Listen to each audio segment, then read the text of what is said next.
The most important thing is just to give them the information. On a steamy Houston afternoon, Fernanda Duarte and Camila Cigarroa Kennedy are pounding the pavement of this largely Latino neighborhood, urging residents to vote in November. President Donald Trump's harsh immigration rhetoric and policies have energized Latino voters like 18-year-old Emily Soto, who's enthusiastic about voting for the first time and deeply affected by scenes of family separation at the border. I come from a family of immigrants, so to really see families be torn apart is just really heartbreaking for me. Grassroots get out the vote efforts like this may make all the difference in this year's extremely tight race for Senate here in Texas. Staunchly Republican Texas has not elected a Democrat to the Senate in 30 years.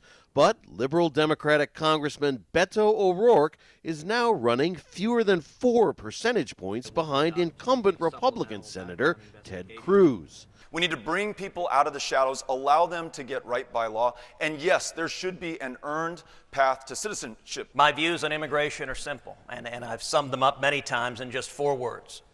Legal, good, illegal, bad. O'Rourke is gaining because people of color, who often don't turn out in midterm elections, are getting politically involved.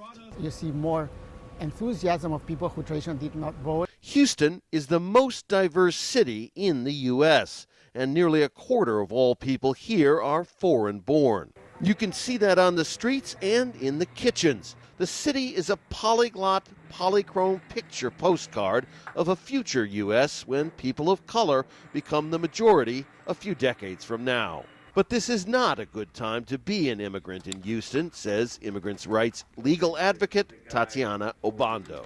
Permanent residents who come and say, what am I doing wrong? Will I be deported? Sometimes it's nothing. They're doing nothing out of the ordinary, but they're afraid. That fear could lead to change if volunteers like these can convince Latinos and other people of color to head to the polls as fast as this machine can crank out tortillas. Texas may elect a Democratic senator in November and possibly change the balance of power in Washington, too. Rob Reynolds, Al Jazeera, Houston.